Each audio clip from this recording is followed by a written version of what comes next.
Hopefully it works. Yes, we are recording. So getting into Job here, just a bit of a recap of Job chapter 1 and 2. Job chapter 1 and 2 is written in a historical way, and so it's just recounting the facts of Job's life. And then getting into Job 3 is when you get into these conversations between Job and his three friends. And so we're going to get into Job chapter 3 tonight. Remember, right at the end of Job chapter 2, his friends have come alongside him and they're mourning with him for 7 days and they're not speaking. So the first one to start talking is Job here. Now, it's kind of interesting. Again, I think that this should be the pattern for when we come alongside people when they're mourning. We don't always need to be the ones that are going to speak up and say some wise words or anything like that. I would say wait for the other person to talk first, and then we can kind of chime in if we're in that situation. I think what his friends do here, or did in those first couple chapters, was a really good thing. They just went and mourned alongside him. And so now Job is going to start speaking. And it's important to note here that Job is still not in sin, even with all the stuff that he says in this chapter. Okay? He's mourning, he's upset, but he's not in sin. So starting at verse 1 here in Job chapter 3, it says, after this, Job opened his mouth and cursed the day of his birth. And we might think, wow, this is getting pretty intense. This isn't sin here. It's kind of interesting. Earlier in Job, there's a word that the Hebrew word that it used for curse, where Job's worried about his children cursing God. That's actually a different Hebrew word than is used here for Job cursing the day of his birth. And so the implication is that Job is upset that he was ever born, but he's not cursing God. He's upset about the situation without cursing God here. So it says he opened his mouth and cursed the day of his birth. And Job spoke and said, may the day perish on which I was born, and the night in which it was said, a male child is conceived. Now, normally in Hebrew culture, it would be a very joyous occasion, specifically when a male child was born. Okay, and so not as much so for female children. It's just that's the culture. But for male children, when they were born, it was normally a very, very joyous occasion. So Job is using that language here, and he's flipping it on its head, and he's saying, "Cursed be this, right? I wish I was never born, right?" And so he says here, "May the day be darkness, and may God above not seek it, nor the light shine upon it. May darkness and shadow of death claim it. May a cloud settle on it, and may the blackness of the day terrify it." And so Job is very upset about this. When it talks about, when it says here that Job spoke and answered, right? The word answered there, it doesn't mean that he was answering a question. He's just answering the situation. This is his response to the situation that he's in. And again, it's very important to note, Job is not in sin here. Job's upset. So what this says to us, right? When things are terrible going on, it's okay to be very upset about it. Bring that to God. Pray to God about it, right? Job does not turn against God here. And so this is all reasonable considering what has happened to him. We don't have to just take everything that happens to us and be happy about it. That's really, what the lesson is here. And so Job continues in verse 6.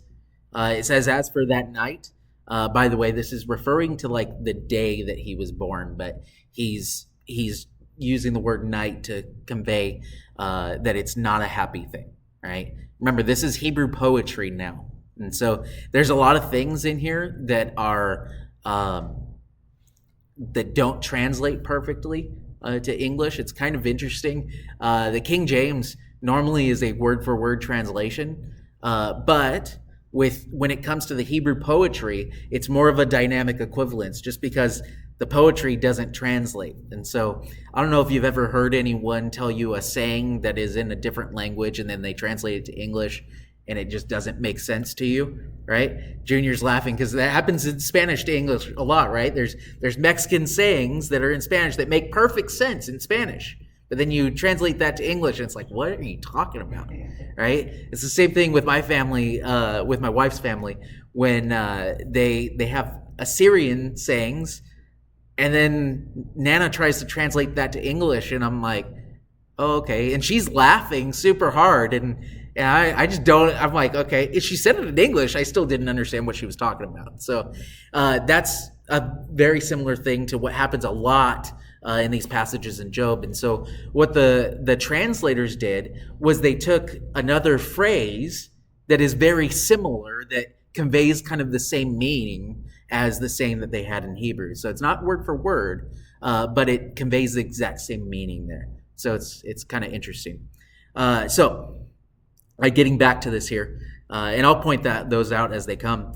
It says, may it not come into the number. So among the days of may it not rejoice among the days of the year.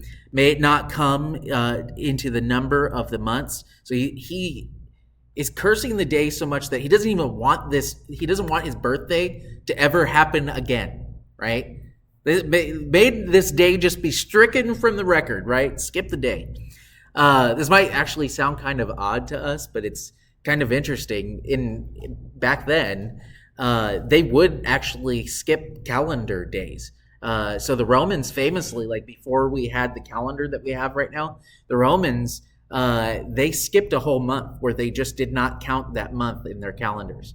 They knew the month existed, but it wasn't on their calendars. They just literally skipped it. I think it was like December. And so kind of interesting there. So then it says here, oh, may that night be barren. May no joyful shout come into it.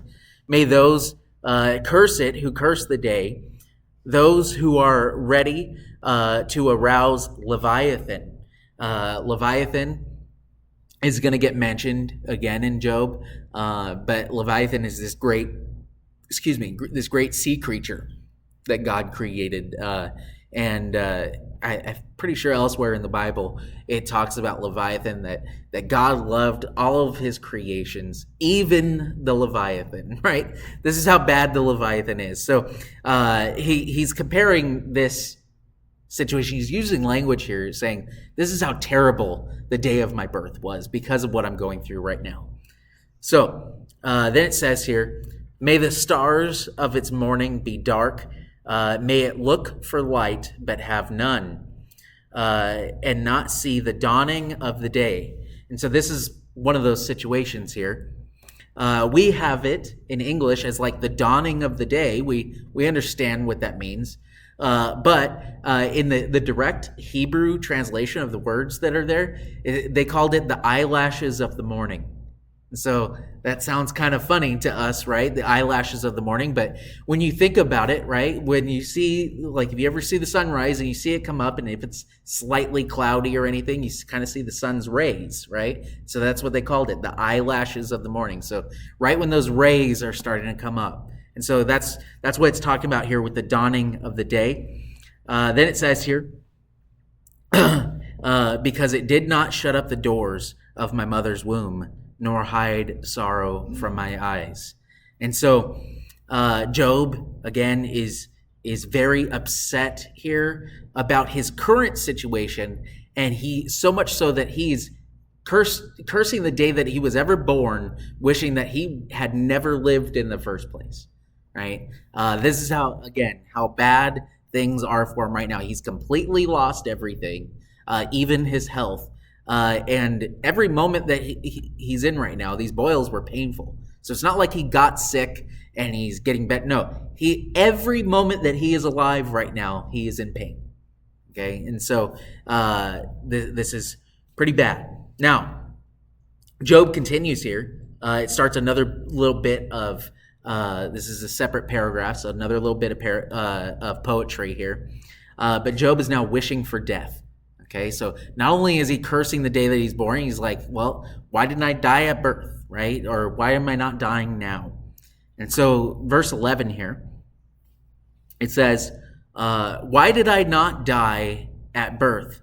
Why did I not perish when I came from the womb? Why did the knees receive me? That sounds kind of weird, right? Why did the knees receive me? Again, Hebrew poetry there. They did translate this one pretty directly, but again, this is another one of those things. We don't really understand it today, but what this means is basically when the male children were born, they were put on their father's knees to kind of take a look at them and take ownership of them. So he's saying, like, why did my father choose to keep me? Right? So this is, that's basically what he's talking about. And so now, why did the knees receive me? Where am I? I lost my place. Or why the breasts that I should nurse? And so why did my mom feed me? Right? Then it says here, now there's a progression here with what he's saying in this next verse, all talking about dying. Okay? So it says, for now I would have lain still and be quiet. So the laying still, it's talking about dying. The been quiet, also talking about dying. And then it says here, I would have been asleep. So again, talking about dying. And so he's progressively getting more and more clear talking about his death. Sleep, or sleeping in this sense, was a very common way for the Hebrew people to talk about death. It was a very polite way of saying, talking about someone being dead. And so specifically, Jesus talking about Lazarus in the New Testament, he's telling his disciples, Lazarus is asleep, right? And then his disciples say, well, if he sleeps, he'll wake up, he'll get better, right? And then Jesus just says plainly, Lazarus is dead, right? And so this was a very common way of talking about death here. And so what he says here, though, after he talks about laying still, be quiet, and being asleep, he says, then I would have been at rest. And so if I was dead right now, I wouldn't have to worry about any of these things. It would be much better for me if I was dead. I would be resting. And he actually talks a lot about being, I think that one of the ones that it talks about in a little bit is basically that Satan is still trying to get at him. And so sin is still trying to get at him as well. And all of this stuff, he's saying, like, not only would I not be in pain, but I would be at rest from everything. Then he brings up in verse 14, it says, with kings and counsel, so you would be at rest with kings and counselors of the earth who built ruins for themselves. And so it's kind of interesting he talks about this, because even though Job has lost everything, he talks about that he would be at rest with all these kings and counselors who built up things for themselves, but they're now ruins, right? Basically, even if you have everything in this earth, you're still going to lose it in the end. None of that stuff matters.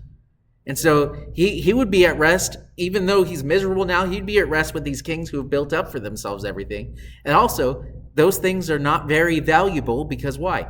They're all ruins now. Whatever you leave behind eventually will turn to dust. And so then Job continues here in verse 15. It says, continuing on the same thought here, it says, or with princes who had gold. Notice that. Had gold. They don't have it now. They're dead. Who filled their houses with silver. Or why was I not hidden like a stillborn child, like infants who never saw light? So he first talks about why was I ever born? Then he says, why didn't I die at childbirth? Why am I not dying now? Things would be easier, right? Then it says, there the wicked cease from troubling, and there the weary are at rest. So again, he's talking about, not having to worry about sin or anything anymore. You don't have to worry about sin or pain or tiredness. You don't have to worry about any of that if you are dead. And so then he says, there the prisoners rest together. They do not hear the voice of the oppressor. The prisoners here, by the way, everyone is a sinner. Everyone's wicked. So Job is not necessarily talking about like lost people here. He's basically combining everyone together. But when he's specifically talking about the prisoners there, this is something that's fairly common, talking about those who were Old Testament saints in Abraham's bosom. Jesus goes to minister to them. So they're the prisoners rest together. They do not hear the voice of the oppressor. So again, what Job is talking about here is not just his physical anguish, but he's specifically talking about if he's at rest, he's not hearing the voice of the oppressor. They're not hearing it. And so the oppressor, who's that? It's Satan. And so obviously Job is being tempted here. He doesn't want it anymore. That's part of his anguish here. And so then it says here, the small and great are there, and the servant is free from his master. And so in death, everyone's the same. Everyone's the same. None of this earthly stuff matters when you're dead. And so now this last part of this here, Job describes his anguish. Okay, so it's not just about him wanting to die. He's now going to complain about what's so bad in his life right now. So now he's talking about, I keep waking up, I keep living, even though things are terrible. It says, why is light given to him who is in misery? And so it's kind of interesting. Job, when he's talking about the light here, and life bitter of the soul, but when he's talking about light here, he's talking about like the daybreak. Again, it's kind of going back to the dawning of the morning and things like that, but he's talking about the daybreak. He's talking about basically things that are beautiful in life. Sometimes when you are so upset, beautiful things are upsetting to you. I don't know if you've ever been in a situation like that where it's like, you don't want to see something good when you're upset. You just want to mourn, right? Well, that's what Job is saying here. Even the light is offensive to him because he is mourning this bad. And so that's why he's saying it. And life bitter to the soul. And so these nice things, they're bitter to his soul, right? Then it says, who long for death, but it does not come.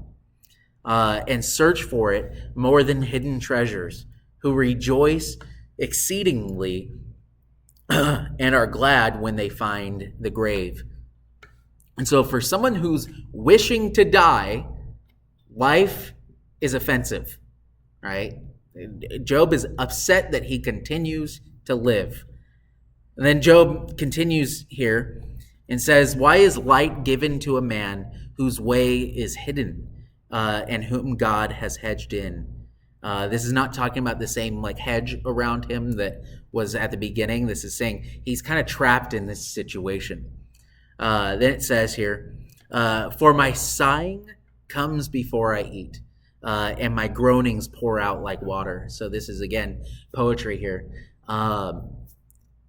This one is easier to understand if you just take it for what it says. So think about this. Think about Job goes to take a bite of something that, think about taking a bite of a hamburger. That's what I picture, right?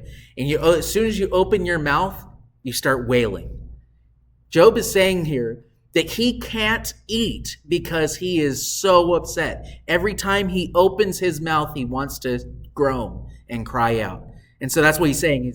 His sighing prevents him from eating, and his groaning just pours out of him like water.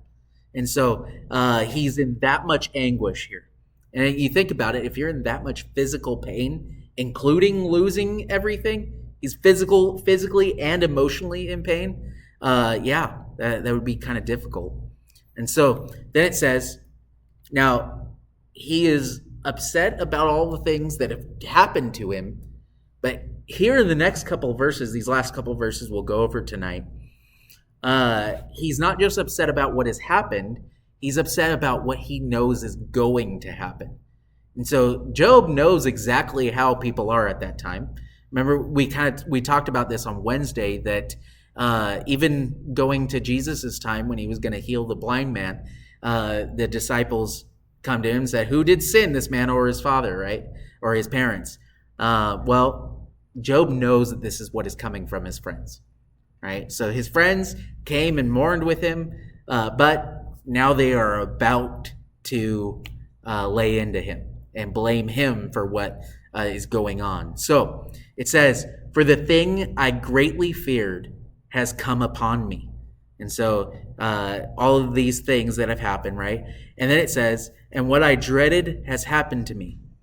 I am not at ease, nor am I quiet. I have no rest." Notice this. "For trouble comes." So Job knows that everything that has happened to him is just a prelude for what is going to happen, right? Everybody is going to turn against him and blame him for what is going on. So not only did he lose everything, including, his children, his estate, and his health, he's also going to be blamed for it. That he committed some sort of sin, and that's why everything is happening to him. And so it's pretty poignant here that Job, in his crying out this first time before his friends even start talking, he knows what's coming. He knows what's coming. And it's pretty sad. So again, though, in all of this, Job has not sinned yet. Job has not turned against God yet. He's very upset about the situation, but he's not turned against the Lord. So, all right. Are there any thoughts or questions on that? All right, let me stop the recording.